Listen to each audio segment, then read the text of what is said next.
Right now sa e-commerce, the burden is in the seller. And I feel like that shouldn't be the case kasi mga SME, we're the backbone of the economy. Yeah, sinabi yan ni Senator Bam. Tayo yung isa sa pinakamalaki na binabayaran ng taxes.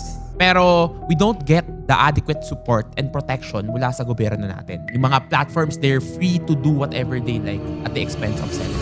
Merong mga association ngayon na gumagalaw sa e-com din. Ayan, sila Ana Magkawas, no? Sila Bon Basa, na mga talagang lumalaban para sa e-com industry. Talagang sinusubukan naman, again, nagkakaroon ng dialogue with DTI, couriers or sa government, no? Pero again, kulang pa rin. With the rising fee, eventually, magkakaroon talaga yan. Yung gobyerno, yung BIR, lahat sila, they want their take. For example, yung Shopee, every single quarter, may taas na fees. Parang last week lang, meron na naman silang magic fees. I think 1.5%.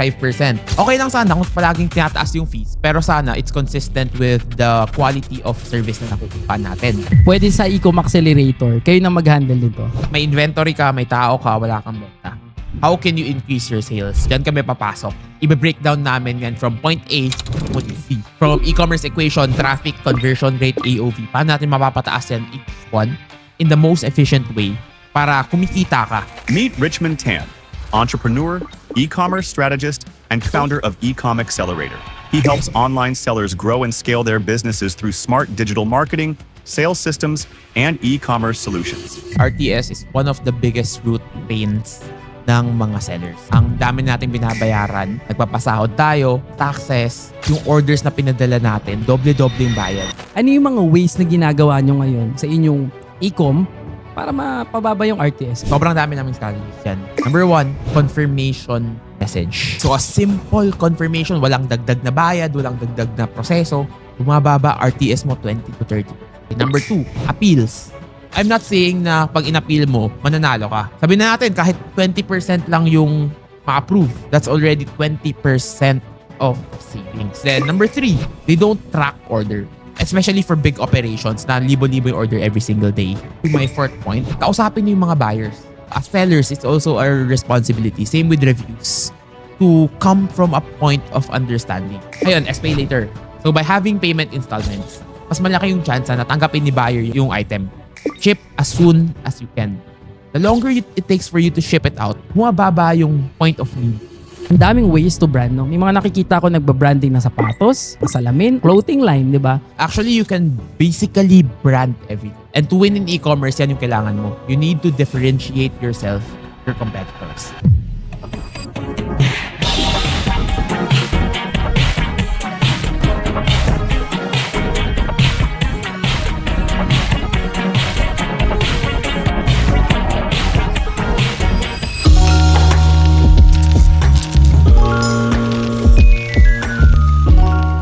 What's up mga kasundot? It's another episode na naman dito sa TWPS or Talk with Papa Sundot. At ngayon, no, meron tayong guest for another episode na naman na malapit sa puso ko to dahil lang ating kapodcast ngayong araw na to is more on e-commerce, no. So, ito talaga medyo matagal nating hinintay ito dahil ang dami pong umaaray ngayon sa online, no. Talagang ang daming sumusuko. Ang dami rin naman nagpapatuloy na bagong pinapanganak sa mundo ng e-commerce, no? Lalo na syempre yung mga nag-aspire na kumita through online nang hindi na kailangan na mga ibang bansa o magtrabaho, ganyan, no? So, napakadami. Pero, eto, gusto ko tong episode na to kasi ito, yung Ecom Accelerator, maraming tinutulungan sila ngayon na talagang maiboost yung mga sales ng mga online, like for example, Shopee, TikTok, Lazada. Sila yung tumutulong ngayon sa mga e-commerce na yung mga e-com people na gustong gustong matulungan, 'di ba? Yung mga nahihirapan sa sales dahil hindi po talaga madali ang e-commerce ngayon. So, hindi ko na papatagalin pa. Let's all welcome, no, Richmond Tan of Ecom Accelerator. Bro, Nice to meet you. Thank you so much nice for to meet you, having bro. me. Ayan. Ako pinapanood lang kita eh. So ngayon nandito ka ngayon, no? Napakabata ni Richmond para sa e-com talaga, no? So kamusta, bro? Kamusta muna ang buhay-buhay? Okay naman, busy. So we have a lot of clients and then meron din akong e-com business. Yeah. Oo. And right now, ang sobrang daming changes sa e-com. Totoo yan. Mula sa taxes, ads, compliance, Gusto kong pag-usapan platform yan. fees. Sobrang dami talagang changes Oo. to the point na every single month may kailangan kang gawing adjustment. Totoo yun. tawag dito, pag pinag-usapan kasi natin yung e-com, I still remember, no, yung bago pa lang yung e-com dito sa Pilipinas. Pag sinabi mong online seller ka, bro, way back 10 years or 8 years ago, pag sinabi yung online seller ka, parang yung mga tao, ay, online seller ka lang. Pag sa bangko, pumunta ka doon, naalala ko, anong ginagawa mo sa buhay? Nagbebenta po lang ganito. Parang, paano ba natin sasabihin? Minsan hindi maganda yung pagkasabi ng mga teller na, okay po, online seller lang po pala kayo. Parang ganun. Kumbaga hindi nila ino-honor pa way back 10 years ago. Talaga yung mga online seller. Pero nagbago yung lahat during pandemic. 'Di ba? Sobrang binago ng pandemic yung paniniwala ng mga tao sa online selling. Kasi that time, walang choice yung ibang tao kung hindi magbenta sa online. Tama. Actually, it's funny na sinishare mo yun kasi nung pandemic especially, iba yung tingin ng tao sa online sellers. Totoo yan. Especially within us na e-com sellers. Na kung may nakausap ka, e-com seller ka, oo. Parang naisip mo, ay grabe kitaan nito. Oo. Walang fees and then benta ka lang, may benta ka na, malaki pa yung kita mo. Totoo yun. Sobrang parang, malaki kitaan talaga dito. Pero it's funny kasi ngayon, ibang-iba na. Totoo When yan. you talk to someone, e-com seller ka, ay ang hirap na ng platform fees. Oo. Wala nang Umaaray benta. talaga, 'di ba? Actually, pati mga affiliates dati hindi pa uso yung affiliates noon, talagang okay pa na na alam mo 'yun, yung mga charges hindi pa iniisip. Now, ultimo affiliates umaaray din kasi may charges din under sa kanila, 'di ba? So, ayun, para sa mga maintindihan kasi hindi naman siguro lahat ng nanonood sa atin ngayon nasa e-commerce. Pero sa lahat ng mga nasa e-commerce na nanonood ngayon, ayan, shoutout sa inyo lahat ng mga online seller dyan. Maraming salamat sa pagsuporta at sa panonood sa podcast na to dahil pag-uusapan natin ngayon yung mga sarili natin. Lahat ng mga nasa online. Naghahanap ako, last month ata, yung umiinit talaga yung usapan sa platform. Sabi ko, gusto ko ulit makapag-podcast ng isang guest na maintindihan, makapagkwento rin about sa buhay ngayon sa online selling. And ayun nga, Lloyd tapped me na, pwede kami sa e-com accelerator, And nakakatuwa dahil ayun, syempre si Richmond, sa mga hindi nakapanood sa YouTube, pasalan nyo yung channel niya, nagtuturo si Richmond doon, kung paano ba mag-optimize ng mga shops, 'di ba? Yes. Paano ba mag-start ng online business or e-commerce, So nandun sa kanyang YouTube sa mga hindi nakakaalam, Pero bro, ito ayan, pag-usapan na, simulan na natin. Ayan. Bago siguro ang lahat, kwento mo muna sa amin paano ba nag-start din si Richmond sa e-commerce, ayan, para maintindihan din ng mga nanonood sa atin at nakikinig. Okay, so to share yung journey ko sa e-commerce, I started same with a lot of people nung pandemic. Nung pandemic, kakagraduate ko pa lang nung high school. So, high school high school po. Magpa-first year pa lang ako nung college. Di pa nagsa-start Oo, actually. pwede ba i-reveal yung age mo muna? Right now, I'm 23. Ayan, batang-bata. Parang si Papa Sundot. Ayun. Ayan, so I think medyo pareho yung kwento ko with a lot of sellers online. Which is, nung tumama yung pandemic, walang magawa, gusto kumita. So, sinubukan namin lahat. Kasi lahat nag-i-e-com. Ito, subukan mo, ang laki ng benta ko, ang laki ng kita ko. So, ako, with my family, we wanted to try yung e-commerce. And coming from a Chinese background, medyo meron kaming... So, Oo. Chinese talaga. Tama. And we have the connection, I feel like. Medyo may connection na pagdating sa importing, pagdating sa stocks. So, sabi namin, why not? Subukan namin. So, ayun, sinubukan namin. Sa simula, medyo mabagal-bagal pa. Pero after within like 1 to 2 months, it really took off. To the point na libo-libo yung orders. Wow. Every single day. And I think a lot of people can relate to this. Nung sobrang daming orders, lahat ng stocks nasa bahay namin. Totoo yan. Buong pamilya namin nagpapak ng orders. Ganyan ang sitwasyon talaga, Especially pandemic nga, sabi mo. Kasi pandemic, lahat ng tao, naalala ko nga nun, ultimo lola mo, tita mo, umu-order di ba? So kung nag-start ka talaga na pumasok sa online selling during pandemic, talagang sabog yan. Yes. Lalo na pag alam mong galawan, pagdating sa creatives, may background ka, di ba? Talaga magpo-push through yan. So I guess ganun din yung nangyari sa inyo talaga. Exactly. Actually, that was honestly one of the biggest opportunities of my life. Pero now, given the state of e-commerce wherein sobrang dami ng changes, sobrang hirap na sa platform, I still view it as one of the greatest opportunity pa din. Bakit? Kasi a lot of sellers are leaving. Actually, marami akong nakakausap ng mga Chinese sellers from mainland na pumasok dati nung pandemic, pumasok sila kasi grabe yung kitaan, di ba? Oo, totoo. Pero majority of them, umaalis na din. Kasi hindi na nila yung kaya yung platform fees. Ang dami ng compliance. Totoo yun. Na pati sila, nahihirapan. So I feel like for Filipino sellers, local sellers na taga dito tayo, may advantage tayo. It's a big opportunity talaga for us. Kumbaga, ayan talaga eh. Kung pwede mo nang, pipitasin mo na lang talaga pag nandito ka sa Pilipinas. No? Pero once again, ayun nga, yung changes eh. Like for example, yung nag-start kami, no, way back yun, sinasabi ko nga kanina, almost 8 years or 10 years ago, when we started e-commerce, no? Para sa mga nanonood, naalala pa siguro na that time, ang courier lang talaga is LBC. Most of, di ba? Meron pang isa yung kulay green. Ano ba yun? May isa pa, sorry. JRS, tama. JRS, di ba? Actually, yung time ko, Ninja Van. Ninja Van. Pero kami may Check Me Out pa nun. Oo. Before ng Ninja Van, Check Me Out muna, no? Si Check Me Out, yan talaga yung parang tumulong sa e-com mag-spark talaga eh. Ayan, sila Check Me Out, I think meron pa rin ata sila ngayon. Pero naalala ko kasi, sila Check Me Out, hindi kinaya because of RTS na pag-uusapan din naman natin mamaya, no? So, that time, no, kailangan, naalala ko pa sa Check Me Out, encode mo yung orders mo, no? And pag na-encode mo siya hanggang alas 12, mapipick up yan tomorrow. So, kailangan mong habulin yung encoding ng madaling araw, tapos kinabukasan pipick upin yan sa amin. So, ganun pa that time. Kasi wala ka naman choice eh. Wala namang ano nun eh, JNT or Flash Express eh. That time eh, na automatic, encode mo anytime, may pipick up sa'yo. Wala nang BIP that time, no? Basta mag-sign up ka sa Check Me Out, sa courier, tatakbo ka na. Kumbaga parang ganun eh. Tapos walang documents. So yun yung ano nun that time, very open pa yung business ng e-commerce nun na walang documents pa, di ba? Unlike ngayon. Ano bang mga needed na ngayon na documents, di ba? Actually, right now, sobrang dami.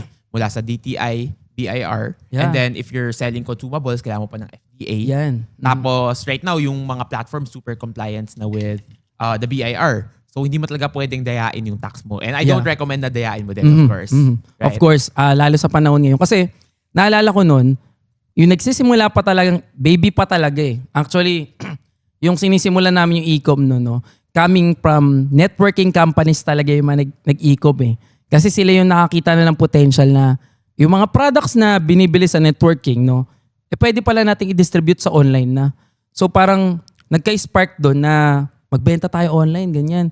So mas maganda dito, hindi naman kailangan ng mga dokumento that time. Wala kang hinihingi eh. So mag-listing ka lang kay Shopee, mag-listing ka lang kay Lazada, pasok eh. Basta may bangko ka, doon babagsak yung payout mo.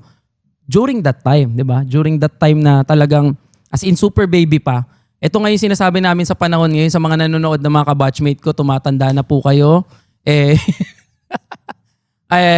Kung naaalala niyo po yan, dati po, no, di ba, yung mga pinaprocess natin na orders, di ba, dati Facebook ads mo, 500 lang, tamang 50 order na. Ngayon, di mo na siya magagawa, bro, di ba? Kaya. Wala na. Pati Facebook po gumalaw, di ba? Grabe yung ginalaw ng Facebook ads algorithm. Kumbaga, sa sobrang daming nagbe-bid, no? Nagbe-bid na dun sa mga platforms, pataas na rin ng pataas yung mga fees, di ba? Yan yung nangyayari ngayon. Yeah, yun. Actually, with the rising fees, kasi, for example, yung compliance.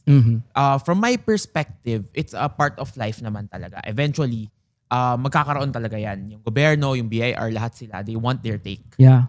Pero from the perspective of a seller, and actually, nung in-invite mo kami, that's why I really wanted to do this podcast, is to bring awareness to the topic. Kasi okay, kumukuha kayo ng tax, right? Pero I feel like government should also provide control somehow within the platforms. Kasi for example, yung Shopee, every single quarter, may taas na fees. Right? May order processing. Parang last week lang, meron na naman silang magic piece na hinihingi. Nagtaas, yes. Diba? Actually. Parang ano bang tawag nila dun sa piece na yun? Parang, di ko alam kung sa ads pinasok yun or something na boosting or... Oh, actually, it was I think 1.5%. Ang laki, And then grabe. before that, it was 5 pesos, which is yung order processing. And then before that was, I think, another 5%. Wow, grabe. So, okay lang sana kung palaging tinataas yung fees. Pero sana it's consistent with the quality of service na nakukuha natin. Pero alam nating mga sellers yan, hindi pa din abot yung quality. Sobrang dami pa rin Totoo RTS, yan. change of mind cancellation sa seller na Yeah, charge. sobrang sakit nun As in sobrang sakit kasi minsan maraming loko-lokong buyer din talaga. 'Di ba? Na parang natanggap naman talaga yung product. Minsan nga may nag-trending pa sa online. Ewan ko kung makakalkal natin to, no? Yung video na ginamit na yung barong ata yun or something na in-order niya sa kasal. Tapos binalik pa dun sa seller. Ang matindi nun, naripan pa. So really right now sa e-commerce, the burden is in the seller. And I feel like that shouldn't be the case kasi ayan SMSE. Small mic. Yeah, yung mga SME. SME, Yeah. sorry, SME. So yung mga SME, we're the backbone of the economy. Yeah. Tayo yung isa sa pinakamalaki na binabayaran. Sinabi yan ni taxes. Senator Bam, ha? Tama yan. Pero we don't get the adequate support and protection mula sa gobyerno natin. Yung mga platforms, they're free to do whatever they like at the expense of sellers. Yeah. Actually, merong mga association ngayon na gumagalaw sa e-com din. Pero again, hindi pa rin kinakaya eh. No, although may mga lumalakad naman, like, ayan, sila Ana Magkawas, no? Na mga talagang lumalaban para sa e-com industry. At syempre, yung mga kaibigan natin sila Bon Basa na nasa ano naman, sa PECA, no? Sa Philippine e-commerce, no? So talagang sinusubukan naman, again, nagkakaroon ng dialogue with DTI, nagkakaroon ng dialogue with the couriers or sa government, no? Pero again, kulang pa rin, 'di ba? Ayun, and honestly, sa ating mga sellers, the best we can do is really voice out our opinions, our discontent para hopefully may makarinig and makatulong. Pero of course, I don't want to focus too much on that kasi wala tayong masyadong control regarding that topic. Oo. Actually, noon, yung sinabi nga namin na syempre dumadami na yung sellers, dumadami na yung e-com pips kung tawagin ko. Dumadami na eh. Dati kasi hindi naman natin maiwasan yan. Dati pag seminar, syempre, pa-power up, papakita ng maraming parcel, maraming pera, di ba? So, talagang ang dami noon na ganyan, no? Pero ngayon, wala na ako nakikita, sa totoo lang, ha? Wala na, no? Pero noon talaga, ang poweran, kumbaga sa networking may poweran, ganun din sa e-com. Power talaga. Kasi may bulto-bultong, di ba? Pero sabi namin, dadating sa time, no? Na talagang, yan, magkakaroon ng charges, di ba? Magkakaroon na ng mga compliance. And yung iba, hindi na pagandaan. Pero yung mga nasa e-com noon pa talaga, kumbaga, parang alam na nila na doon na papunta. Yung iba nakapag-ready. Yung iba talaga, hindi nga sanay sa compliance, no? So that's why yung nag-change sa, kumbaga dumating na yung time na may compliance na, medyo nahihirapan yung iba. Kasi hindi nila na-anticipate, hindi nila kinaya. Di ba? Yun yung pinaka naging problema. Ayun. Actually, that's one of my main advocacies talaga. It's the reason kung bakit ako gawa ng content kahit wala akong kinikita sa content na yan. Totoo yun. It's to teach sellers na, okay, sobrang daming fees, sobrang daming taxes, sobrang dami mong kailangan intindihin. Ano ang pwede mong gawin as a seller? How can you adapt? How can you cope? And what new things can you do na makakatulong sa benta? Kasi I feel like that's a super important topic kasi as sellers, yan yung livelihood natin. Yan yung nagpapasahod sa atin, nagpapasahod sa tao natin. It's what puts food on the table. Totoo yan. And pagdating sa e-commerce kasi, no, yung pinasok ko yung e-commerce, actually dun ko natutunan, no, this is about magic figures or numbers eh. When you know your numbers, you can scale, you can adapt. Pero pag hindi mo alam yung mga figures na yan, hindi mo alam mag-compute kung magkano ba yung allocation mo with your product cost, with your OPEX, di ba? Wala eh. Tataob eh. Kumbaga lahat yan, illusion lang. Kung sa tingin mong kumikita ka, baka hindi. Actually, that's super funny kasi yan talaga, pag pinanood mo yung YouTube channel ko, that's all I talk about. Yeah, nakakatawa to the point yun. na medyo nerdy na nga ako eh. Numbers pa ulit-ulit lang. Yeah. Pero kasi that's really what I believe. Na if sellers understood their numbers, Totoo they yan. understood yung strategy behind strategy and execution, kayang-kaya nila maabot yung gusto nila na sales despite the platform fees, despite the compliances, despite the taxes, despite everything. Yeah. Pero it starts with you understanding the numbers. Yeah, kasi totoo yan eh. Hindi ka naman pwedeng, alam mo yung sasabihin mo na gusto ko magkaroon ng 20 million sales within this month or 10 million sales within this month. Pero wala ka naman figures behind that. Kung paano mo i-achieve yun. Hindi naman pwedeng mag-magic lang, bagsakan ka na lang ni Lord talaga ng 10 million bigla nang wala kang ginagawa, wala kang computation, wala kang figures. It will never happen. Yes. Diba? Wala yun. Pangarap lang talaga yun. Actually, that's one of the biggest mistake na ginagawa ng mga sellers, which is their sales focused. Ito yung gusto ko na benta or bakit bumaba yung benta ko. Pero in our company, we have a different culture, which is we look at the data. What's the figure na bumaba kaya bumaba yung benta natin? So for example, I want to try to educate yung mga viewers natin. Maganda yan. So Pakinggan natin to. for sales, it's actually made up of 3 figures. 3 numero lang ang bumubuo niyan. Number 1, traffic. Yan yung number of tao na pumapasok sa store mo. Number 2, conversion rate. Sa lahat ng tao na pumasok sa store mo, ilan ba yung bumili talaga? And number 3 is the basket size or the AOV. Sa lahat ng bumili, magkano on average yung binili nila? So your sales, dyan lang umiikot yung lahat. Pero sellers, never nila napag-uusapan to. Totoo Ang yan. iniisip nila benta. Benta, 'di ba? Paano ka magkakaroon ng 100 benta kung ang pumapasok lang sa'yo 20 tao? Tama, exactly. Ganun lang kasimple, 'di ba? So yung mga tao talaga minsan kasi sobrang gusto magkaroon ng napakaraming bibili. Pero pag check naman nila yung traffic nila, yung impression, ilan yung nare-reach na tao nung kanilang listing. For example, on Shopee, on TikTok, on Lazada, no? Ilan yung impression, ilan yung nare-reach ng listing mo, 'di ba? Kung walang nare-reach yan, you need to do something para mag-reach out yan. Tama, diba? tama. And actually, that's exactly the way. Tama yung pagka-explain mo, which is, ano ba yung problema ng store mo? Is it the number of people na nakakita? Is it the number of people na buibili? And then create a strategy for it. Yeah. I Kasi agree with sobrang daming strategies. For example, for traffic, wala kang traffic. There's actually 3 ways. Number 1, organic. Paggagawa ng content, live selling, all that good stuff. Pangalawa, paid ads. So ito yung paborito ng mga tao, paid ads. Gastos dito, gastos dyan. Pero there's also strategy behind paid ads. And may mga store din na pasok sa ads. May mga store na pwede mag-ads. May mga store din na hindi pwede mag-ads. And number 3 is affiliate marketing. Ito yung one of my personal favorites kasi borrowed content. Right? Pero sellers, they don't think about this as often as they should. They're focused on sales, not the figure behind the sales. Totoo yun. So, ayan. So, hopefully, sa mga nakapanood ng podcast na to, if kahit isa lang makuha nila, kailangan ko maintindihan yung 3 metric ko. Masaya na ako kasi we were able to give value. Kasi yun lang talaga. If you want to win in e-commerce, yun lang talaga kailangan mong malaman. Yeah. Kumbaga, nandyan na eh. Yun nga, sabi nga ni Richmond kanina, no, traffic.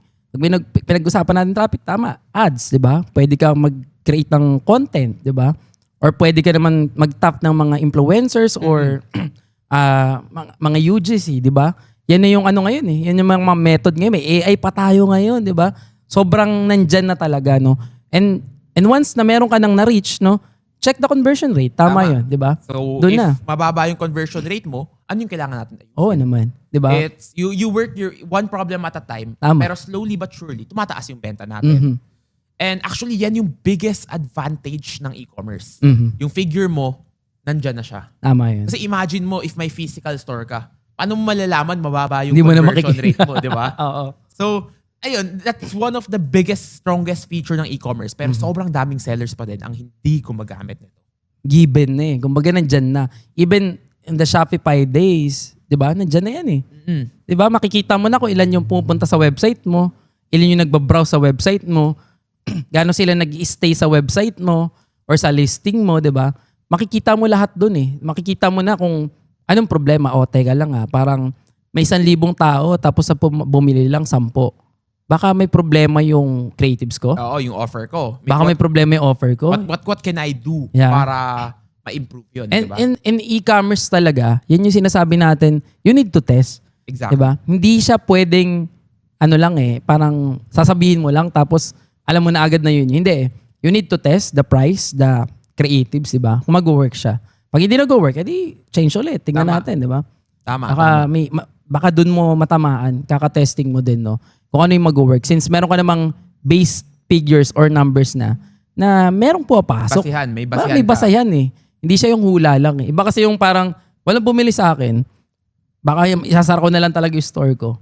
Isasara mo kasi di mo alam nga basahin yung metrics mo. That's why it's very important to read the metrics, no? Hindi lang metrics yan ng Shopee, TikTok, Lazada, even Facebook, no?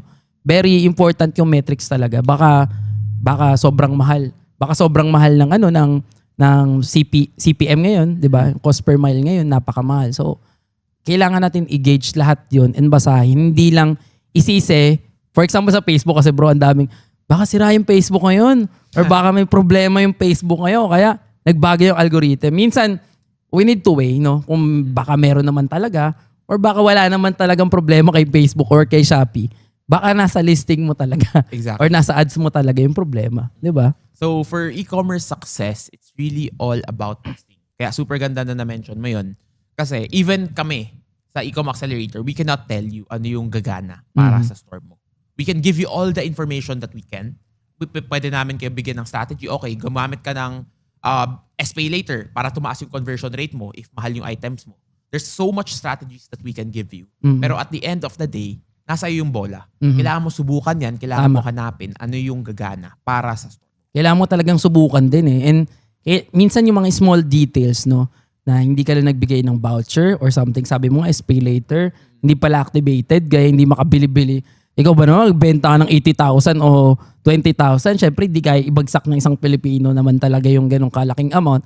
Pero may gusto bumili. Yun nga lang, hindi kaya. Pero kaya. So, pwede mong gawa ng paraan. Tama yun. So as sellers, we have to make it as easy as possible mula sa buyer hanggang sa checkout, hanggang sa delivery. And even dun sa RTS, which is pag-usapan natin later, may mga strategies din para mapababa yung RTS mo. So for example, yun, SPay later, that's also something na kayang mapababa ng RTS. Yeah, oo. Kasi pag SPay later, Wala na hulog-hulugan yun. yan. Walang bigat sa kanila. Oo. Kasi one of the burdens ng returns is, pinadala ay wala na akong pera. So, matik, Actually, return yan. dito lang sa Pilipinas po talaga na napakababait kasi nating mga Pilipino talaga pagdating sa sa lahat ng bagay. I hope naiintindihan nyo to, no? Bakit sa ibang bansa, wala nang COD? Sa atin, hindi ba tayo nag-iisip na hanggang ngayon, mahal na mahal pa rin nating mga Pinoy yung COD. Unlike with the other country na nagbabayad na sila through card, no? Ako nakita ko kasi dyan, number one is, syempre, minsan may mga loko-lokong rider din. Number two, may loko-lokong buyer din. Number three, may loko-lokong seller din. Diyan nagmumula yung problema, no? And sana hopefully in the future, hindi naman nawawala yan sa pangarap natin na dumating sa time na lahat, let's say, connected na GCash, pwede na magbayad agad. Kasi it will lessen the RTS. Exactly. Diba? Exactly. Kasi bakit nagkaka-RTS? Dahil pwede sila magbago ng isip nila anytime And Diba? it's charged to the seller. Yeah, yun yung masakit, no? Naalala ko, as a JNT VIP, no? Once you ship a product, no? Pag nag-ship ka ng product, itanggapin man yan ng buyer o hindi, babayaran mo na yan. Napakasakit po talaga. As in, yan ang kinakaharap naman ng mga nasa Facebook ads, no? Masakit talaga siya kasi tanggapin o hindi, bayad na eh. Diba? And si rider naman, ma-deliver niya o hindi, alam ko meron eh. Although mas malaki ata yung babayad sa kanila pag na-deliver. Yes. Pero syempre, minsan, alam mo yun, may mga tinatamad. Minsan nga nagkakapalitan pa ng item sa e-com. Oo. Diba? RTS sa'yo. Pinadala mo speaker, bumalik sa'yo 2 bato. Oo. Yun, na-experience namin yan ha. Talagang speaker pinadala yung bato yung bumalik. Diba? Tapos meron pa kami na experience. Kape binalik ko, binalitan ako ng wig, mga ganun. Sabi ko, ano yun ko naman to? Sabi ko ganun, di ba? And yun yung nakakalungkot. Kaya siguro, hindi pa rin kayang kainin ng Pilipinas na non-COD. Pero yan ang isa sa pangarap ko talaga dito sa Pilipinas na nilook forward ko na dumating yung time na non-COD na halos lahat. Kasi nagtitiwala na yung bawat isa sa atin sa mga Pilipino, di ba? Yan siguro yung dapat dahan-dahan nating i-adapt, no? And I think dahan-dahan na rin to possible mangyari because now may GCash na, may Maya na, may mga cards na, 'di ba? And siguro may SPay later pa. Meron ba sa TikTok din? I think so. TikTok later, hindi joke. Ano ba sa kanila? Installments. Parang installment meron din 'di ba? So dahan-dahan na nagagawa ng paraan and ayun, sana talaga no, dumating sa time na wala na ng COD. Kung pwede lang. Kasi honestly, RTS is one of the biggest root pains ng mga sellers. Ang dami nating binabayaran, nagpapasahod tayo, there's taxes, tapos yung orders na pinadala natin, doble-doble yung bayad. Yun. Kasi for example, I want to put RTS into context para kung mas may kapangyarihan man dyan, ma-realize nila how painful RTS is. So for example, you have a 100 pesos item. Yung profit margin mo 20%. 20 pesos yung kinikita mo. So 20% actually mataas na yun ngayon. Kasi Totoo platform yan. fees pa lang 25. Actually, 25, nagta-30 pa ata minsan, bro. No? So kung makakita ka ng 20 pesos, mataas na yun. Right? Nagpadala ako ng isang item. Ng isang order, 100 pesos. First, may ads ka. Sabihin na natin, you spend 10 pesos on the ads. Mababa yun, ha? Mababa na yun if alam mo. Oo. Number 2, packaging cost. Number 3, labor. Nagpapasahod ka, electricity, yung nag-pack, yung bubble wrap. So doon pa lang 3 cost na yun. Number 4, kapag pinadala mo yung item, binalik mo, that's 36 plus 36 minimum. Grabe. Minimum yun kasi lowest na yun 36 Oo. pesos. It can go as high up as 120. Actually, nasa mga Mindanao. ganun. So 120 plus 120. Imagine mo isang parcel na 20 pesos lang yung kikitain mo. Nalugi ka pa ng 200 pesos. Negative ka pa. So kailangan mong makabenta ng 10 order na successful para lang mabawi yung isang RTS. Ganun siya kasakit. Yeah. And- We are sharing right now, yung pain ng seller. So hope para people who watch this also realize, baka di ko napapansin. Kasi there's also sellers na nakakausap namin, which is hindi rin nila alam minsan yung RTS. Kinakain na pala yung profit nila. So I highly encourage everyone watching na ma-check din ninyo kung magkano ba yung nalulugi natin on a monthly basis sa RTS kasi malaki din. Malaking kain talaga yan, no? Lalo, sabi ko nga, sa platforms kahit papano medyo may salo pa ng konti, no?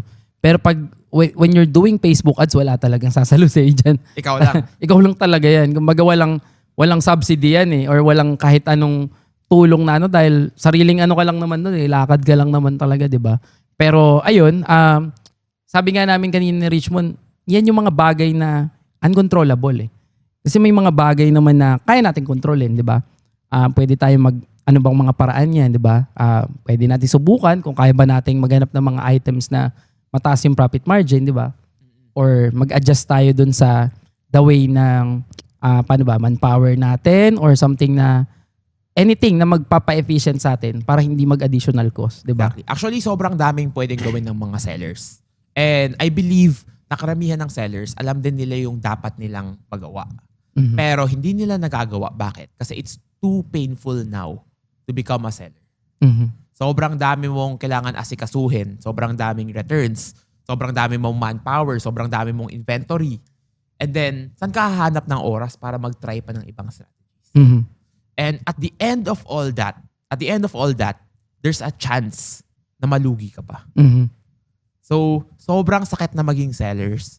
So, sobrang sakit na maging seller to the point na lahat ng seller na wawalan na ng puso sumubok ng ibang strategy. Yeah. Actually, minsan pagpapasyal sa group ng Shopee, yung mga Lazada, di ba? Parang pag may dagdag na additional fee, aray ko talaga. Aray, yes. Yun lang nasasabi nila doon, no? Pero again, minsan dumadaing lang yung mga seller, nakikita ko. Pero at the end of the day, tutuloy pa rin Although may mga ilan na nakita ko na nag-close na ng shop dahil hindi naman daw talaga kaya, di ba? So talagang on e-com, isip ka talaga ng diskarte or something na paano Exactly. This is really just a phase. And I like Lloyd. Lloyd is my business partner, by the way. He has a saying which is, this too shall pass. So I think this is really just a phase na kailangan lang natin mag-antay, kailangan natin magtiis. Pero at the end of the tunnel, there is a big opportunity. Kasi e-com really is one of the biggest opportunity of our lifetime. Kasi imagine mo saan ka pwedeng kumita ng milyon-milyon pero nasa Cebu ka, nasa Singapore ka, or nasa China ka, di ba? It's only in e-commerce. So I really motivate, yun talaga yung main advocacy ko is to motivate sellers, to help sellers na makapag-continue. Even if hindi sila sumabog, bumenta ng sobrang dami, but to continue, but to survive. Yung iba talaga nasa survival mode Kumbaga, maraming kaibigan natin na, ayan, survival mode talaga. Yung mga pwedeng gawin, di ba? Pwedeng remedyo. Gagawin talaga, di ba? Parang, kunyari, kung kaya magdagdag lang ng konti, hindi naman ganun kalaki para lang ma-compensate kahit papaano yung sakit, iba. Yun yung ginagawa ng iba pero yun nga again, yung iba talaga hindi na kinakaya. Paano naman? Ano ma-advise mo, bro, no? Sa ngayon, ano yung mga pwedeng strategy nilang gawin, no? Para ma-cope up yung ganitong season, no? Paano sila talaga totally makasurvive? Ayun. Okay. So first is let's talk about success in e-commerce. Kanina we talk about the 3 metrics. I like to call that the e-commerce equation. So e-commerce equation, yun yung bumubuo ng sales mo. Pero before e-com equation can work, it starts with knowing your number and pricing correctly. Kasi sobrang daming sellers, nagpapatong sila 10%, 20%, 30%. Pero at this current landscape ng e-commerce, hindi na possible. Yeah. You need to add a minimum 80%. Minimum. And ito, isa pang mindset na lagi kong sinusubukan i-shift sa clients namin and sa audience ko. In e-commerce, it's not sales first anymore. Kasi dati tanong mo, magkano benta mo? 2 million, 2 million. Pag narinig mo yun, ay, paldo to. Paldo, ano yun? Oo. Paldo talaga. So parang na-instill yung mindset sa atin na sales first. Pataasan to ng benta. And I'm trying to change that kasi in e-commerce, pataasan ng kita. Yun, totoo yun. Okay? Mas okay na ako na 100,000 lang benta ko Yeah. pero 50,000 kinita ako. Totoo yun. Kaysa 2 million yung binenta ko tas 50,000 lang. Hindi na kasi uso yung poweran ngayon eh. Exactly. I think kaya din kumonti yung sinasabi mo. Diba? Dati kasi poweran na ang dami kong parcel, ito yung kita ko, 'di ba? Bukod sa natatakot na sa biyaya. 'Di ba? Pero ang totoo, magkano ba talaga yung kinita mo diyan sa niyayabang mo? At the end of the day, yung kita pa rin yung importante. Kahit ito lang yung benta ko, sabihin natin 10 piraso yan o 20 piraso yan. Pero yung kita ko naman dyan, ito. Kasi bumenta ka ng 100, 1,000, pero nakagano na yung kita mo, unti lang bimita. Exactly. And mukhang obvious siya ngayong pinag-uusapan natin. Pero in practice, in reality, sobrang dami kong sellers nakakausap. Yeah. Ang benta nila million. At sobrang liit ang kita nila. So I recommend, taasa natin yung price natin. Pero sagot nila, hihina yung volume ko, hihina yung benta ko. And then, ang nasa isip ko, ano mas gusto mo? Maraming benta o maraming may kita. O, di ba?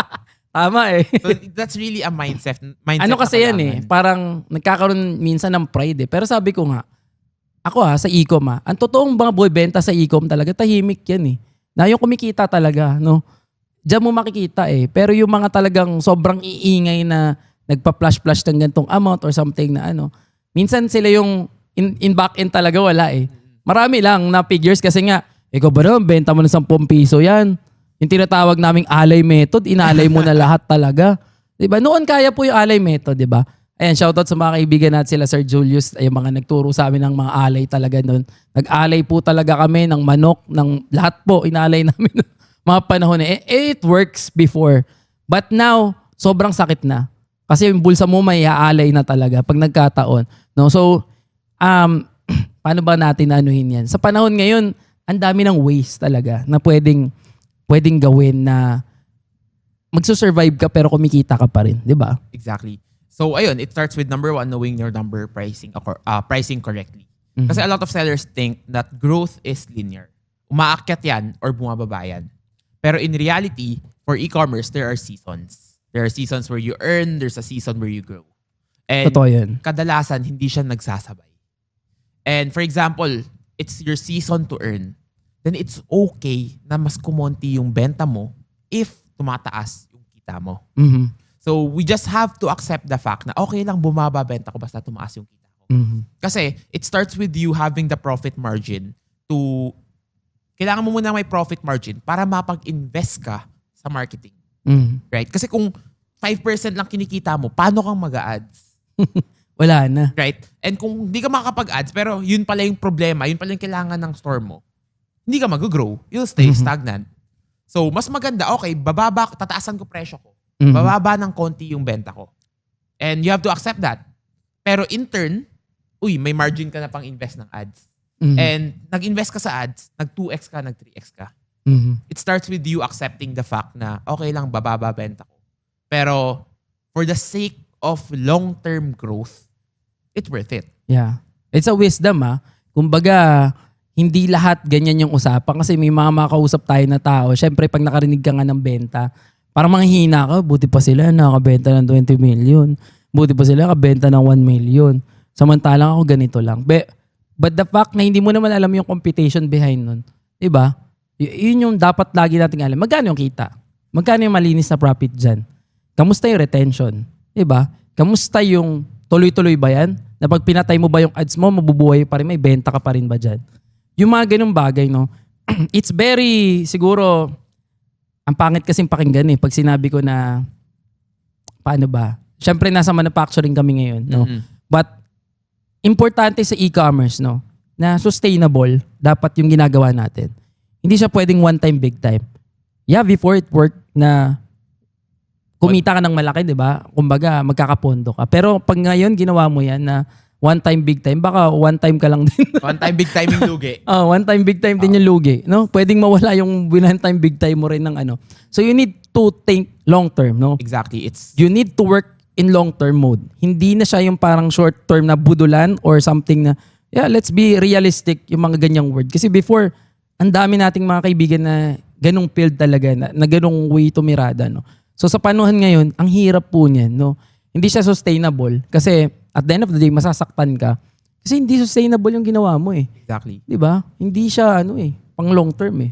So, success really in e-commerce right now is long-term and sustainability. Yeah. Di na pwedeng sobrang bilis na growth. It's better to grow slow and steady pero siguro.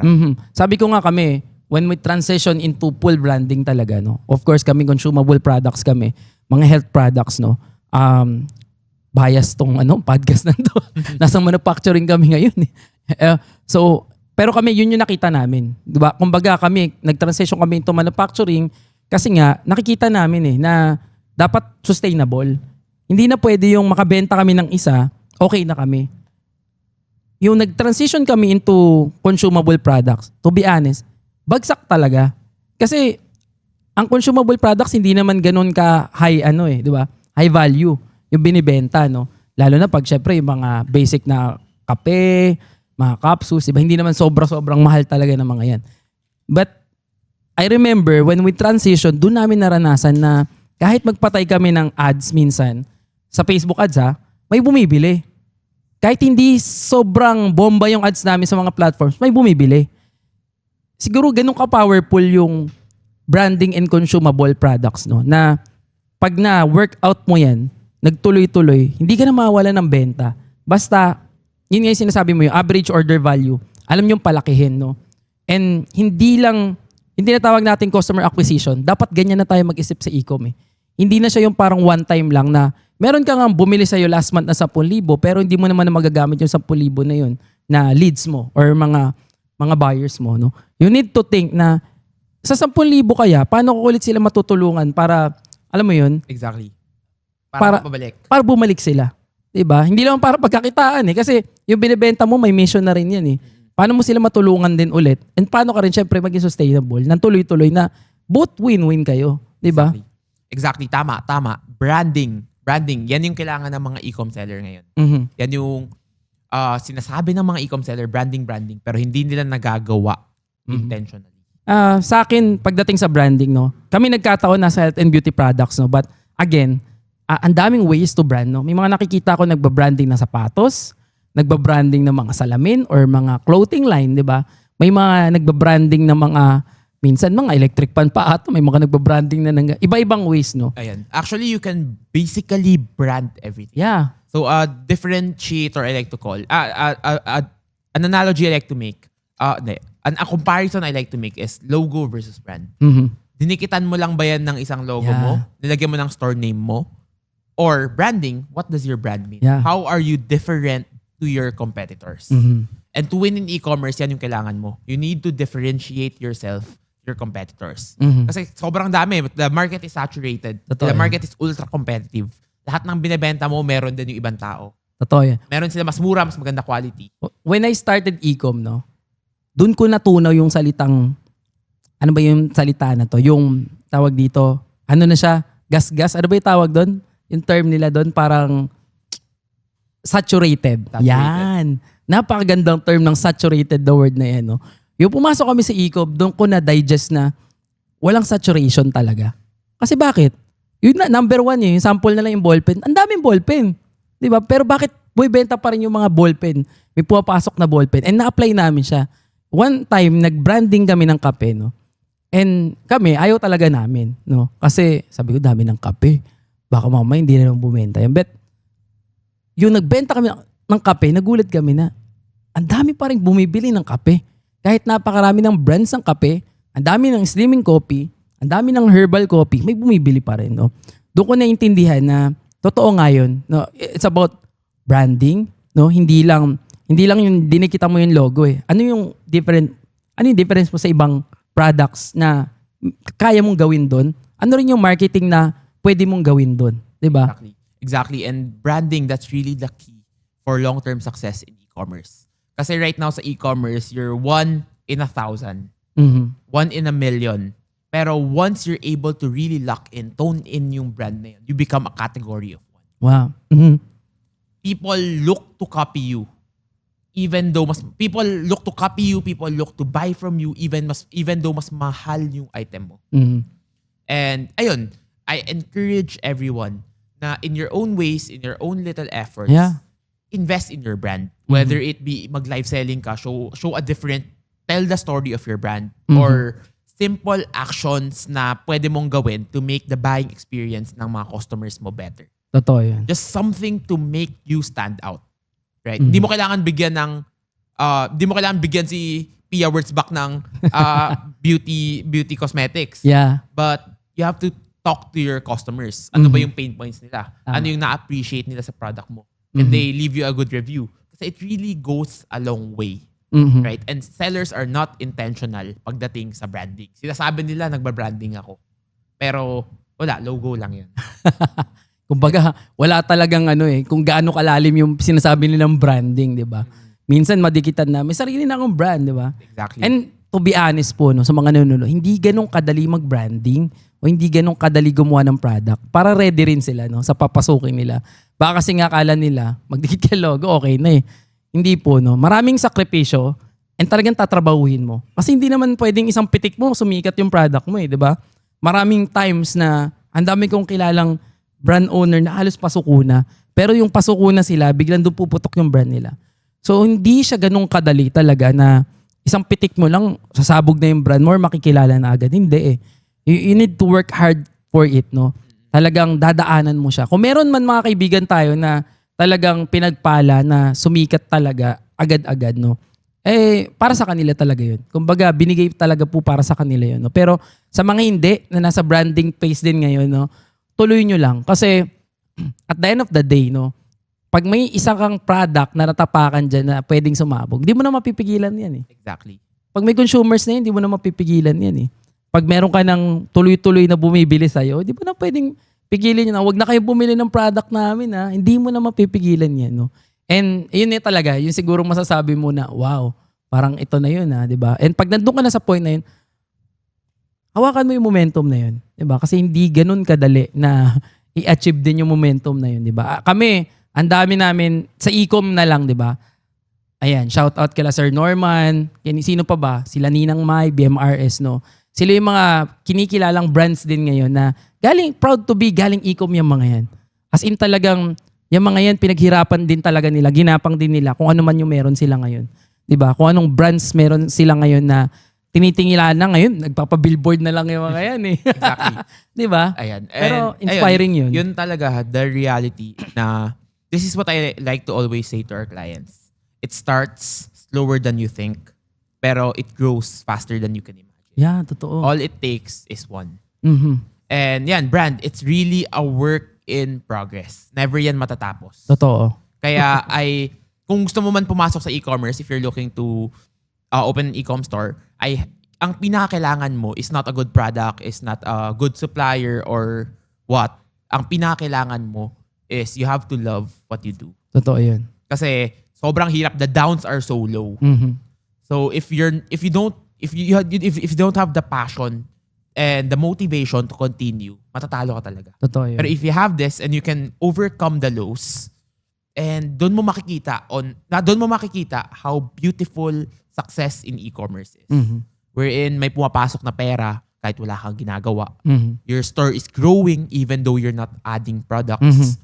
You can charge more on your items because your brand is growing. Yeah, totoo yun. Right. Minsan, di ba, ang nangyaring labanan pa, bababaan yung presyo para lang. Pero pag nasa branding ka, you can work, no? Kung ano yung presyong gusto mo. As long as yung branding mo nandun, di ba? As long as yung product value mo na ipakita mo sa kanila na ganun ka premium yung products mo or ganun ka quality and effective yung product mo, di ba?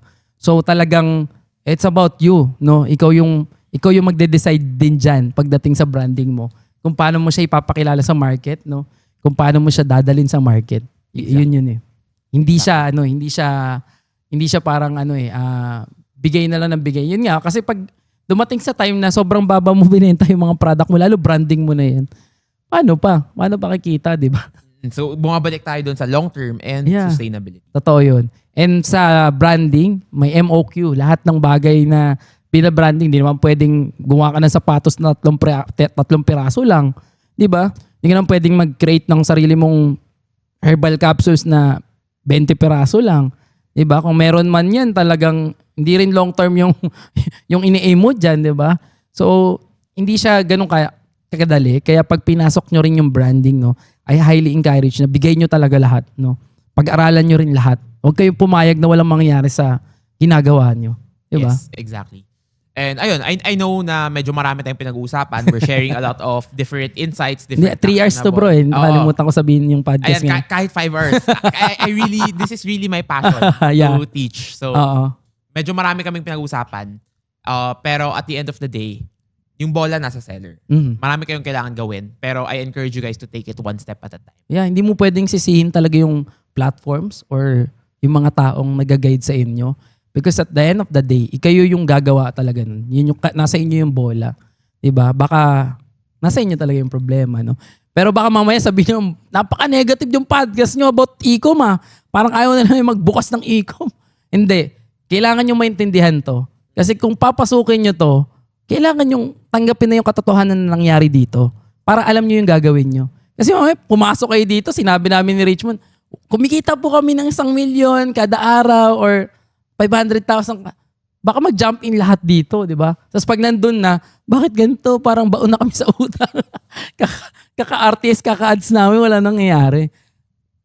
Kailangan nyo po maintindihan. Exactly. Yun lang yung gusto namin point dito. No? Hindi para maging negative kami sa e-com. And para sa mga nasa e-com naman, no, ito na po yung katotohanan ngayon sa e-commerce. No? We need to accept it and we need to fight for it. No? Kailangan natin makipagtulungan sa mga tao sa paligid ng e-com and syempre, kung ano yung matutulong din ng gobyerno para sa atin po. Ayun. Actually, yeah, it's funny kasi before, e-com was my first success. And after the first success, it was my first heartbreak kasi nalugi ako ng malaki sa ads and trying new things. So actually, everything I'm talking about comes from my own experience and experience of our clients. Sinubukan namin, that's why I'm teaching it. Right? And unavoidable naman na malulugi, may matatalo.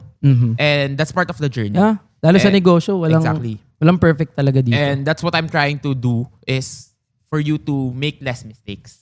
Pero going back to the point, now, kung gusto mong pumasok sa e-commerce, it starts with heartbreak before success. Yeah. Nagbaliktad na siya. Oo. Matatalo ka muna bago Oo ka nga, mananalo. no? Kasi dati parang ang sarap eh. Pagpasok mo, panalo agad. Pagising ko ng umaga, may kaching na ako. Ngayon, bakit wala pa rin benta? Exactly. Kailangan mo nang hanapin talaga yung winning phase mo eh, no? Oo nga, no? So that's a reality na kailangan talaga matanggap ng mga sellers. They want to stay longer in the game. Kaya hindi rin siya, sabi nga nila dati, no? Kung gusto mo ng time freedom, magnegosyo ka. No? Kung ayaw mo pumasok ng, 8 to 5 na job, no? Magnegosyo ka. Pero hindi nila alam, pag nasa negosyo ka na, wala nang 8 to 5, totoo po yan. 24 hours meron na. Exactly. Hanggang matulog ka, meron na yan. Tumakas ako ng 8 to 5 para sa 8 to 8 with my business partner, Lloyd. So ito 24 hours na. Wala nang pahingahan yan pag nandyan na. No? But again, masarap. Kasi yun nga yung sabi kanina ni Richmond, nasa ibang bansa ka, nasa ibang lugar ka, you can do your things. No? Although minsan may mga sacrifices din. No? I still remember when I started my e-com journey. No? Talagang daming sakripisyo kasi minsan, mag-aaral pa ako kung paano magpatakbo ng ads, gumawa ng Shopify that time. Meron kaming mga events sa family, no.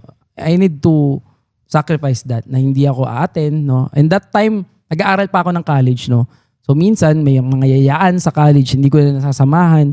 O kaya minsan totoo, no, papabayaan ko na rin pag-aaral dahil alam mo yun, inaaral ko na that time yung business, no. So ayun, may mga sakripisyo talaga, no, pagdating sa ganitong negosyo, no. And maraming time na mas maganda na mag-aral dito. Ang sarap mag-aral sa e-commerce, lalo ngayon nasa AI na tayo, no. Ang daming bagay na dati wala naman, pero ngayon nandito na mas madali na. Like for example, editing ng mga video nandyan, kung saan na mga picture na dati ipo-photoshoot mo pa yung produkto. Ngayon wala na.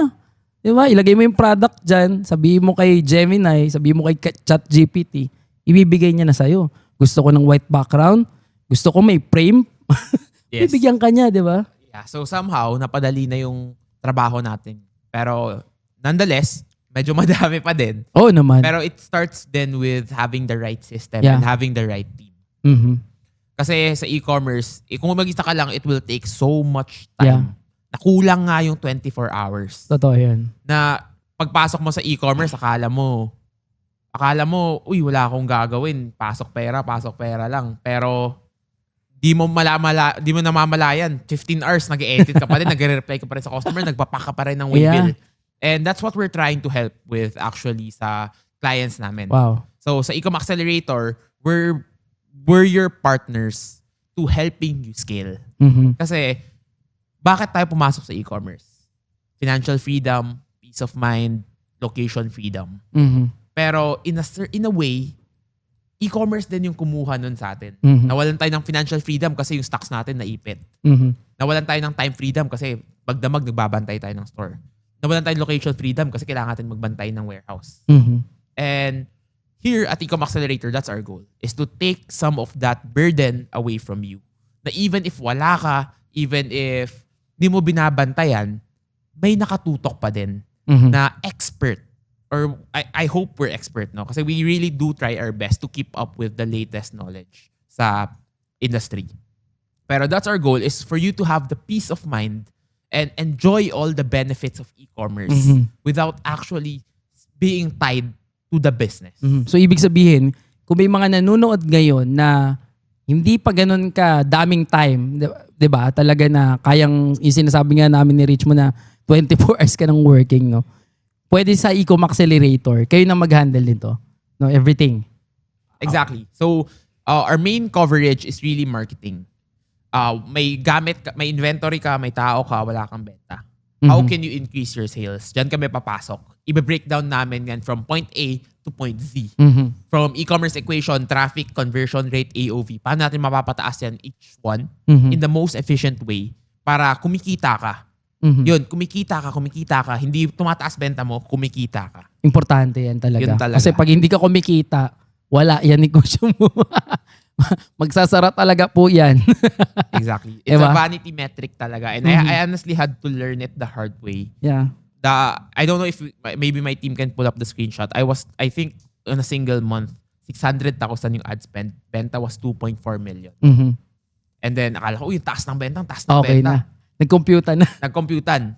Negative 7 figures. Laglag, oo. Kaya yun yung actually one of my first heartbreak talaga. Actually, hanggang ngayon, no, kahit kami sa mga e-com na medyo matagal-tagal na, minsan natatrap pa rin tayo sa ganyan, no. Kaya ang sinasabi ko, importante pa rin, no, na laging computed yan. Yung mga numbers and figures na yan.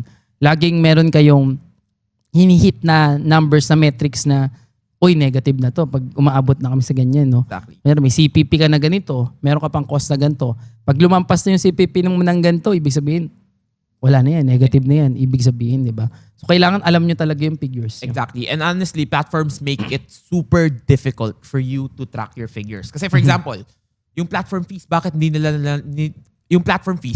lang nila gawing 25%? Oo. Straight up. Mhm. Ang ginagawa nila, transaction fee, free shipping fee, order processing fee, commission Ang dami. fee. Tapos, Lahat nga ng fee, pati yung pagtatakbo ata ng ads, pagtakbo mo pa lang may bayad na eh. service fee na Yun. hinihiwalay-hiwalay nila Mhm. para us sellers, mahirapan tayo mag-track. Mhm. Kaya we also here at Ecom Accelerator, we try to make it easier for you.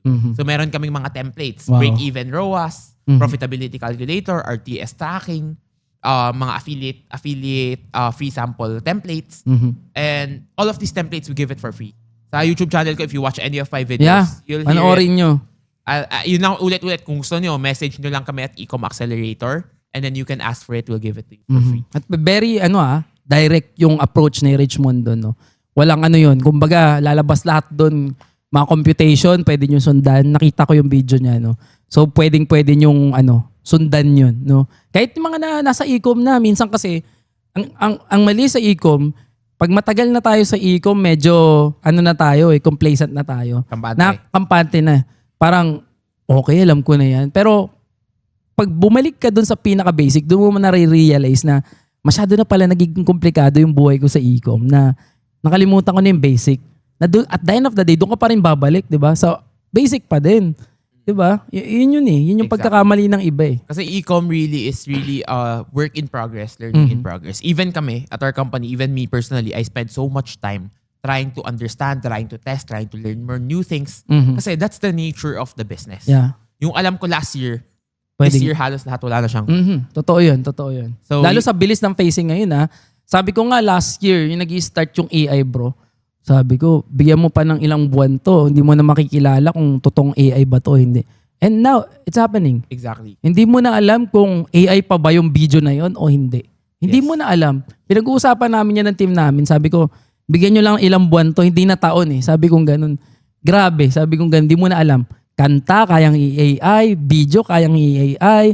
Boses, kayang i-clone easily. Grabe yung grabe yung changes, no? Exactly. And it changes so fast. Sobra. Ganun din sa e-commerce. Pero isipin mo, there's still sellers na yung ginagawa nila 4 years ago. Ginagawa Ganun pa pa rin rin. nila. And they're expecting the same result. Yeah, hindi na po as in. Di ba? It's so different now. To the point na if hindi ka nag-aaral, mapag-iiwanan ka. Yeah. Importante yan, no? Meron tayong yung technology, di ba? Alam naman natin yung kwento ng Nokia na hindi ko na kailangan ikwento ulit sa inyo yan. I-search nyo na lang, no? We need to adapt. Yun lang yun, no? We need to adapt sa mga changes. Kasi pag hindi tayo nag-adapt, tayo lang din yung may iwan, di ba? Exactly. And honestly, I don't blame a lot of sellers for this. Kasi, paano ba ako matututo ng Shopee? Saan ako matututo? Like, knowledge is not easily accessible. So, off the top of my mind, naisip ko lang, okay, sali ako sa mga webinar ng Shopee, ng TikTok. Pero sobrang konti lang nun. Yeah. And then, international siya, all English. Saka yun, very basic talaga na, direct to the point na. Oo, to the point na, kung gusto ko nga mag-aral, pero saan ako matututo? Saan ako makikinig? Kasi wala naman nagbibigay ng ganyan. Kaya then yun yung main reason talaga on why I started my YouTube channel. So, ayun, paulit-ulit, pabalik-balik sa YouTube channel ko kasi I'm really proud of. That's one of the things that I'm really proud of. Yeah.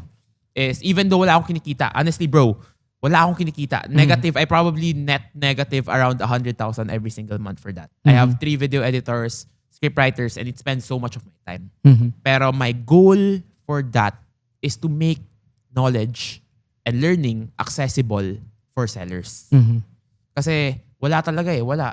Yeah, sobrang, naalala ko na yung nag-i-start. No? Yun nga, ang dami pang mastermind nun na pwede ka pang mag-join, pwede ka pang mag-jump in. Ngayon wala na. No? Kaya nga sabi ko, nakaraan, baka we can create again event or something na yung mga nasa e-commerce na nagsisimula or mga dating nasa e-commerce, baka pwedeng emerge ulit natin, no? To change, magbigayan ulit ng ideas to revive the industry na magkaisa ulit kung ano yung mga pwedeng ways na gawin, no? Yung mga right ways, di ba? Ano yung mga ginagawa nyo ngayon to cope up dun sa mga changes or situation na ganito. So, hopefully, di ba, makapag-create tayo ng event na ganyan. Lloyd, kakasa ka ba doon? Nandito si Lloyd Yan yung favorite ni Lloyd.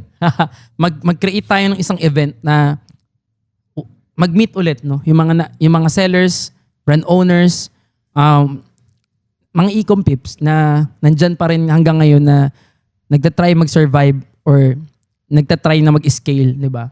So, ayun, hopefully, magawa natin siya. Exactly. Kasi even sa e-commerce, your network is your net worth. Yeah, Diba? totoo yan. Actually, some of my best strategies na shinare ko came from other people. came from my clients. I can't take credit for it na, uy, ako gumawa niyan, ako nakaisip niyan. Actually, Came yun from minsan, other di ba? people. Magugulat ka na, akala mo, alam mo na lahat, pero pag nakausap ka ng ibang tao, uy, Wow. It puts into perspective. Yeah. Wow, ito hindi ko nagagawa. minsan parang, simple yun pero nakalimutan ko yun di ba? Tama. May mga ganong bagay na, oo nga no, hindi yung komplikado, pero hindi ko pala ginagawa ngayon yan, di ba? Exactly. So, Yun a pala yun. lot of sellers, ayan, lone wolf. Mhm. Kung tinatawag. Sarili lang sila.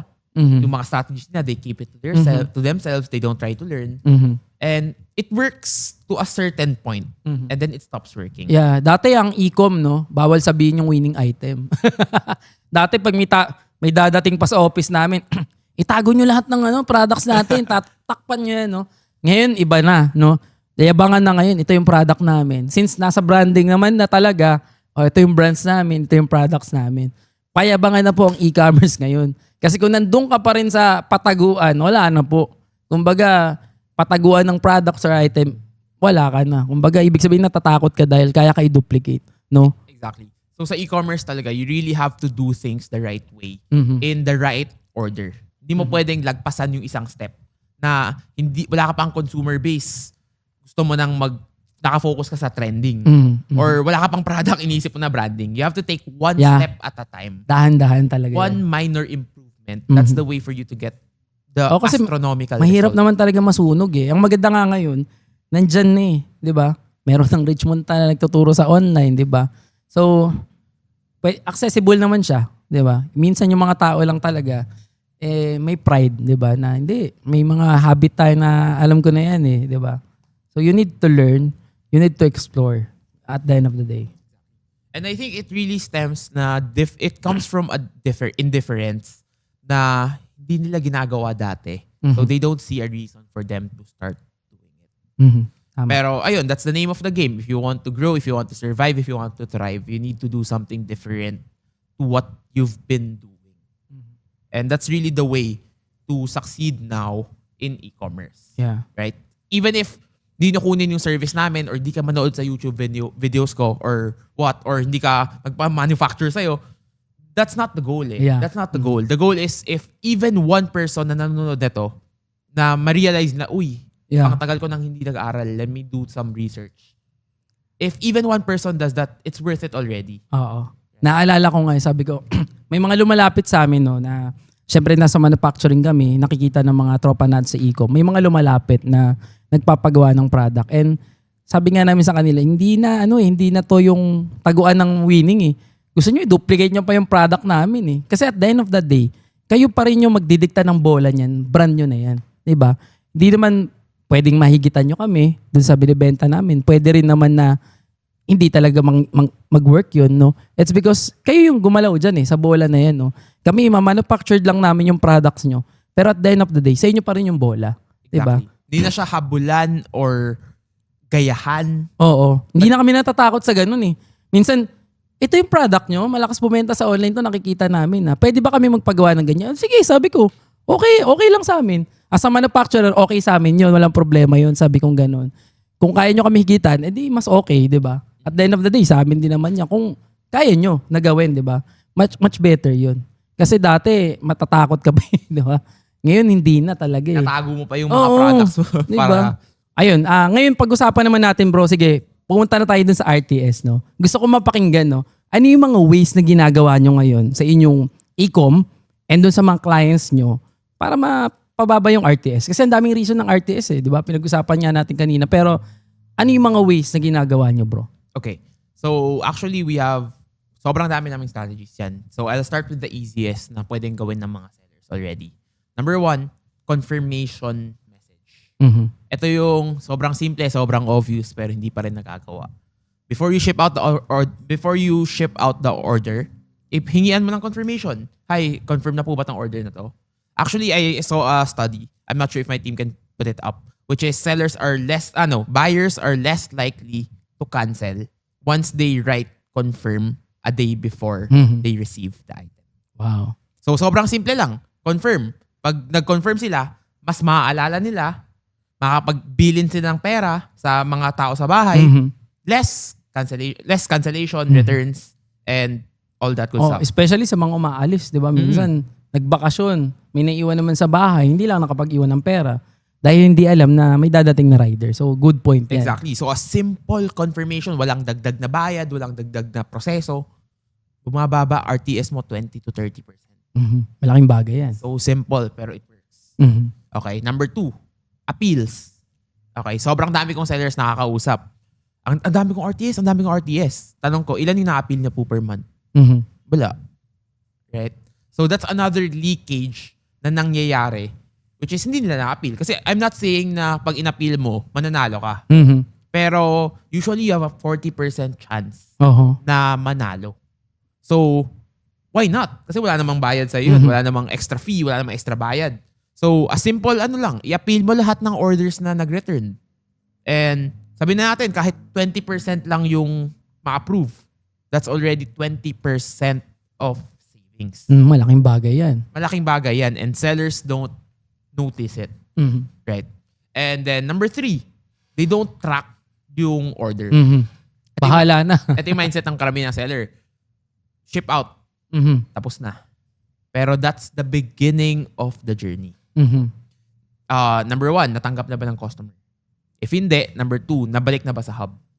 Number 3, natanggap nyo na ba sa warehouse? Kasi that's another leakage na sobrang dalas mangyari. Which is, especially for big operations na libo-libo yung order every single day. Hindi na nila track yung return. So okay, naka-RTS siya, binalik natin yung pera, pero item hindi bumalik. Nawala na. Nawala na sa hub, nawala na, nabudol na nung rider. Hindi tiyatrack ng mga sellers. So how can you monitor it? How can you know kung magkano ba yung nalulugi sa'yo if you don't track it, right? So people who are in e-commerce knows this. And I know, wag niyo sabihin na, uy, platform yan, laki-laki ni Shopee. Siyempre, ibabalik niyo yung item, di naman yan nanakawin yan. Pero in reality, in practice, yung mga matatagal na sa e-com, alam nila, I think last year lang nawala yun, na may refund kang pwedeng hingiin kay Shopee para sa mga RTS na orders. Pero hindi siya binibigay voluntarily ni Shopee. So kailangan i-request mo pa. I-request mo para makuha mo yung pera mo dapat. Right? So it's not super up and obvious to the point na, uy, bahala na yung platform kasi they'll do the right thing. In practice, you have to really monitor it. Yeah, minsan auto-approve nga yung mga request ng 'di ba? Kunyari, yun yung sinasabi ko kanina na may item na hindi naman nawawala or sira, nire-refund. Automatic ina-approve ng Shopee, ha? Yan yung isang leakage para dun sa mga seller, no? So hindi na lalaman ng seller na may nag-refund na pala at binawas na sa kanila yun. Yes. And yun, the goal is not to tanggalin na yung RTS, wala nang RTS. The goal is to minimize. To cut off all the leakages in the process. Yun talaga yung goal natin, right? Which brings me to my fourth point is kausapin niyo yung mga buyers. So a lot of sellers, even ako before ganito ako, pag nag-RTS, patay ka na sa akin. Huwag mo na akong kausapin, huwag mo akong i-chat, hindi kita kilala, iba-block na kita. Yeah, Pero as sellers, it's also our responsibility, same with reviews, to come from a point of understanding. Bakit mo ba ni-return? Kasi bakit ba 1 star yung iniwan mo na review? Bakit ba ang dami mong complaint? Or you have to try to understand. Mamaya nagkamali lang ng pindot. Oo, kasi by trying to understand, doon mo makukuha yung root cause. Doon mo malaman, uy, may problema pala. May problema pala sa product ko. Kausapin ko yung supplier ko. Totoo yun. Uy, may problema pala sa picker ko. Mali-mali lagi pinipik niya. So sometimes, hindi ko sinasabing always, pero sometimes it's not the buyer's fault as well. Internally, we have a problem. Yeah. And if you don't talk to the buyers, di mo malalaman kung ano yung problema. Yeah. Yung mga ganong situation na kala mo sa labas yung problema, nasa loob pala. Exactly. And kaya mong solusyonan yun. Kasi yun yung pinag-uusapan natin eh. Yung mga controllable na bagay. Yes. Saka uncontrollable na bagay. Diba? Minsan, katulad yan, na internally yung problema, controllable. Diba? Pero yung mga riders outside, uncontrollable yan eh. Diba? So, pag may mga bagay na pwede tayong ayusin sa loob talaga ng negosyo natin, ayusin natin, di ba? Exactly. And ayun, a lot of sellers also don't have a proper tracking system. Which is, ano ba yung mga order na pinadala natin? Ano yung mga order na bumalik? So by having a proper system in place, mas mapapansin mo kung ano yung mga nawawala. Ano yung mga nalo-lost in transit. Kasi that's also another case Mhm. na may orders na nalo-lost in transit in, sabi natin, 15 to 30 days. Mhm. So by the time matanggap ni buyer, hindi na natatanggapin yun kasi isang buwan ko in-order yun. Ngayon mo pinadala, ba't ko patatanggapin? Tama. Diba? So sometimes it's really not the buyer's fault. Mhm. Okay? And then which brings us to number 6. I think this is number 6 already. Which is, ayun, SPay later. SPay later. So by having payment installments, mas malaki yung chance na tanggapin ni buyer yung item. Kasi another big reason kung bakit may RTS sa platform is, in-order ko ngayon, gustong-gusto ko yan. Oo. Pero bukas wala na akong pambayad. Kumbaga parang ano yan takaw tingin. Exactly. So by simply having SPay later, number 1, it increases your conversion rate. Mas bibili ako kasi mas afford ko. Number 2, it reduces your cancellation. Kasi di ko i-return yan, kaya ko naman bayaran yan. Right? So that's number 6. Number 7, ship as soon as you can. Yeah. Kasi going back, when I buy as a buyer, I buy at the highest point of need and demand. And need and want. Yeah. Right? Gustong-gusto ko yung item, kaya bibilhin ko yan. Kaya dapat mapadala agad. Mapadala agad para tatanggapin ko agad. Kasi the longer it takes for you to ship it out, bumababa yung point of need. Mhm. Na pag natanggap ko yan, ba't ko pa ito binili? Parang hindi Parang the moment na in-order niya, gusto niya na kasi yan Oo. Minsan kami nagtatanong bukas ba dadating? Oo. Diba? So, Pero nakakatuwa sa Shopee Actually, Shopee TikTok I think ngayon mga one day. Minsan nag-order ako ngayong araw, bukas nandyan na, nagdo-doorbell na. exactly. And Diba? if natanggap mo yun, in-order mo kahapon, natanggap mo yun, tatanggapin mo. Kasi, uy, gusto ko yan Oo. Magugulat pa nga, nandyan na, di ba? Oo. Yeah, right. Diba? So there's really a lot of ways to reduce your RTS. Mhm. Kasi imagine mo, umupo tayo dito, I was able to give 7 actionable tips. Mhm. Right? And that's just 7 from a long Yeah, list. marami pa. Marami pang way. And marami pang hindi ko alam. Mhm. Marami pang hindi ko alam. Maybe may mga strategies kayo na Yeah. gumagana. Mm-mm. I would love to hear it Yeah. and share it to as many people as possible. Sa amin, on Facebook ads side naman, we have a system, We developed the system 4 years ago. So, nag-develop kami as in a system talaga, Doon bumabagsak lahat ng orders namin. And doon ini-encode lahat ng orders namin. And doon tinatrack lahat ng orders namin. So, may mga naka-assign na staff, sino yung mag-verify, sino yung mag-encode, And everything is nandun na. Para pag kailangan namin i-check kung ilan yung RTS rate namin, delivery rate namin, makikita namin agad. And with that, makakapag-decide kami kung ano yung pwedeng gawin, ano yung kakulangan, And kahit naman matagal na tayo sa e-commerce, At the end of the day, minsan, mataas pa rin yung RTS rate, At some reason, May mga reasons pa rin behind. Katulad nga yan, minsan delay tayo sa shipment, Minsan naman, tawag dito yung mga products na parang ngayon lang nila gusto pero pag nakalimutan na nga nila, nawawala na yung parang pagkagusto nila. Lalo sa Facebook ads. Kasi sa Facebook ads, wala naman SPay later, di ba? Wala namang bayad agad. Kaya nga sabi ko, yan ang pangarap natin sa e-com na someday. Sana pwede na bayad agad yung orderin nila. Kasi minsan, kaya sila nagka-cancel dahil wala naman sila talagang matinding commitment di ba? So siguro sa side ng seller naman, yun naman yung dapat natin gawin na mabigyan natin ng matinding commitment kung kailangan natin tawagan, kailangan natin i-text, Kailangan, uso pa ba yung text? Minsan meron pa rin May mga nagte-text, May mga tumatawag. And kung nasa Facebook messaging ka naman, i-verify nyo ulit, You need to confirm yung order nila. Lalo meron kayong usapan conversation. I believe on Facebook messaging, medyo mababa ang RTS, Maliban na lang kung budol talaga yung item mo hanggang ngayon, wala talaga po yan, Kahit anong gawin nyo dyan, mataas talaga RTS. Huwag nyo na pong questionin yan dahil wala pang pupuntahan yan.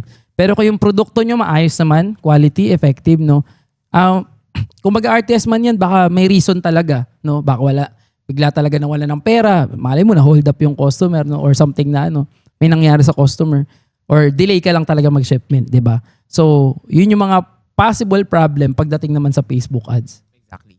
And to wrap it all up, to tie it all together, a lot of the problems na pinag-usapan natin, sellers need to realize that it's a feature, not a bug. Mhm. Na that's part of e-commerce. Hindi yan, ikaw lang may ganyang problema or bakit may ganitong problema. It's part of e-commerce. And the sooner na you stop looking at it like a bug na mababago pa, the better you're going to be. Mhm. Right? You have to accept that it's a feature. It's part of the game. And you have to start thinking of ways on how to minimize, mitigate, avoid all of this. And yun yung kailangan mo. Right? It's not complaining. No amount of complaining is going to change that. Sabi nga ng kaibigan ko, no, na isa rin na nagbe-mentor sa Shopee, Facebook, Lazada, etc. No. Sabi niya nga, minsan yung problema wala naman sa mga platforms eh. Nasa tao rin talaga. No. Instead na ireklamo mo yan, bakit hindi mo nilang itrabaho yan? Exactly. Diba? And ayun, siguro I want to end on a note which is e-commerce, yes, it's hard. Yes, maraming problema. Yes, maraming issue. Pero at the same time, it's one of the most good, one of the most beneficial, pinakamasarap na business pag nananalo ka. Na you're earning money even when you're sleeping. You have the opportunity na makapagbigay ng trabaho sa sobrang daming tao. Totoo yan. Yun. Correct. Lalo sa e-com, di ba? Yung mga tao dito sa e-com, yung pumasok, minsan walang alam sa corporate world, di ba? Mag-handle ng tao, di ba? And yung nag-i-start ka mag-e-com, nangangarap ka para sa sarili mo lang. Gusto mo magkaroon ng sariling bahay, sariling kotse, sariling pera. But pag nag-grow na yung business nyo, pag nag-grow na yung e-com mo, no, doon na dumadating sa time na yung pangarap na ibang tao, kailangan mo na rin itulungan eh. Kailangan mo na rin silang isipin. Hindi na lang yung sarili mo. Diba? And I think that's a privilege na to have that opportunity na makatulong sa ganung kadaming tao. Pero it starts with sa ating sarili na okay ako, kaya ko to. Kaya ko solusyonan to. And then that's times to the entire team, entire company. And that's when it starts to really get real and the result gets fast. Yeah, totoo yan. Yeah, teamwork talaga ang e-com, no? Hindi siya one man. Hindi siya one man talaga. No Siguro, one man can do it. pwede ka magsimula kasi doon naman kami nagsimula talaga din, no?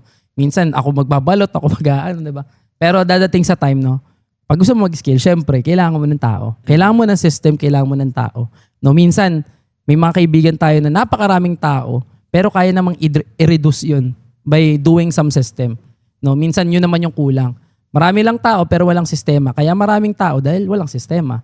So in e-commerce, no, importante rin na may sistema. Tama yun eh. Kumbaga, may system ka rin bukod sa marami kang tao. So pag pinag-combine mo yan, may mga tao ka, may system ka, efficient lahat ng bagay. That's when e-com starts to get really big, really fast. Kasi hindi naman lahat ng bagay talaga puro tao lang. No? Lalo ngayon, nasa technology na. No? We need to adapt no? Kung paano rin tayo makakasabay doon sa technology na yun. Baka may mga nagli-leak tayong money no? Because yun nga, hire ng mga tao din. Exactly, diba? tama. So yun, anyway bro, maraming salamat. Ayun, thank you so much for having me. Siguro, is it okay if I give a yeah, gift to our sure. viewers? Siyempre, oo. Ayan. So, I'm sure, hopefully maraming e-com seller or aspiring e-com seller na nanonood sa podcast natin right now. And if you're one of them, I have a gift for you. It's completely free. So, all of the templates na pag-usapan namin, the break-even ROAS, the profitability, all the template na kailangan mo to succeed in this business, I want to give it to you for free. So, sobrang simple lang. You just go to our Facebook, Ecom Accelerator. Hopefully, mapop up yan. And send us a message. Send Richmond Tan. So, just send Richmond Tan. We'll send all the resources and. Grabe, Pipili kami ng 10, 10, nabibigyan namin ng free store consultation and free store assessment. All for free. Alam nyo na. Mag-unahan na kayo. Okay. And I look forward to speaking to a lot of you guys. And hopefully that this video reaches a lot of people. Yeah. And it changes a lot of people's lives. Sana makarating to no sa mga lalo sa e-com industry no. Yung mga kaibigan namin sa e-commerce, yung mga bagong papasok sa e-commerce no. Kung napanood nyo to, maraming salamat po sa panonood no at pagsuporta sa podcast natin na to. And I hope marami kayong natutunan kasi ako marami pa rin ako natutunan sa podcast na to. Likewise. 'Di ba? Ang daming nag-open sa isip natin, ang daming alam mo yun, ngayon na, no, napapaganon ka para, no. So, ayun, thank you rin syempre sa Team Ecom Accelerator. Ayan, i-check nyo yung kanilang page, no. Si Rich mo naman, i-check nyo yung kanyang YouTube dahil marami kayong matututunan doon, promise. Ayan. Thank you, bro. It's been an absolute pleasure. And Thank I you hope rin, we bro. can do this again. Ayun. So, ayun, once again, maraming salamat po sa nanood sa episode na to. I hope patuloy kayong mag-support dito sa TWPS or Talk with Papa Sundot. You can stream on Spotify, YouTube, Facebook, and TikTok, no? para sa ating mga videos and podcast na mga susunod pa. So again, once again, maraming salamat po. This is Papa Sundot. God bless.